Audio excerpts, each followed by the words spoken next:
চীনের president Xi Jinping এর আমন্ত্রণে ২৩ জুন মালয়েশিয়া থেকে ৪ দিনের সফরে বেইজিং যাবেন প্রধানমন্ত্রী তারেক রহমান। শক্তিধর এ প্রতিবেশী দেশটিতে প্রধানমন্ত্রী হিসেবে এটাই তার প্রথম সফর। নানা দ্বিপাক্ষিক বৈঠকের পাশাপাশি একান্ত বৈঠক করবেন শি জিনপিং এর সঙ্গে। এ সফর এমন এক সময় হচ্ছে যখন দক্ষিণ এশিয়ায় নতুন করে প্রভাব বিস্তারের প্রতিযোগিতা তীব্র হচ্ছে, আর বাংলাদেশ খুঁজছে অর্থনৈতিক প্রবৃদ্ধি, অবকাঠামো উন্নয়ন এবং বহুমুখী কূটনৈতিক অংশীদারিত্বের নতুন পথ।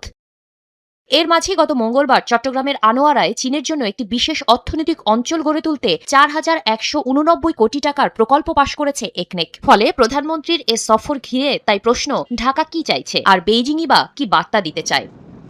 বাংলাদেশ চীন সম্পর্ক গত কয়েক বছরে অর্থনীতি, অবকাঠামো ও প্রতিরক্ষা সহযোগিতার মাধ্যমে নতুন মাত্রায় পৌঁছেছে। আন্তর্জাতিক সম্পর্ক বিশ্লেষকদের মতে এবারের সফরে দীর্ঘদিন ধরে আলোচিত তিস্তা মহাপরিকল্পনায় চীনের অর্থায়ন ও কারিগরি সহযোগিতা নিয়ে অগ্রগতি আশা করছে দুদেশই। এই সফরে উনি এই তিস্তা প্রকল্পটি আমার মনে হয় যে এটার সমাধান হবে, এটা নিয়ে একটা চুক্তি যেতে পারে। চীনের সাথে একটা বড় সম্পর্ক হওয়ার কথা, সেখানে হোমওয়ার্কও করা আছে এবং মনে রাখতে হবে চীন সেই অবস্থায় আছে, মানে সম্পর্ক করার জন্য হয়তো অনেক দেশই আছে, কিন্তু তার তো সামর্থ্য থাকতে হবে।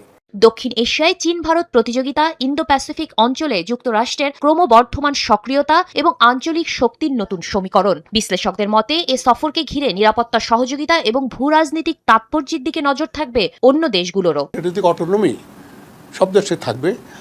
আমার পররাষ্ট্রনীতি, আমার নিরাপত্তা নীতি আমার দেশের স্বার্থে হবে। কমপ্লেক্স কাঠামো যেটা অর্থনীতির হয়েছে, এইটাই আমাকে কম্পালশন করছে সবার সাথে সম্পর্ক রাখা।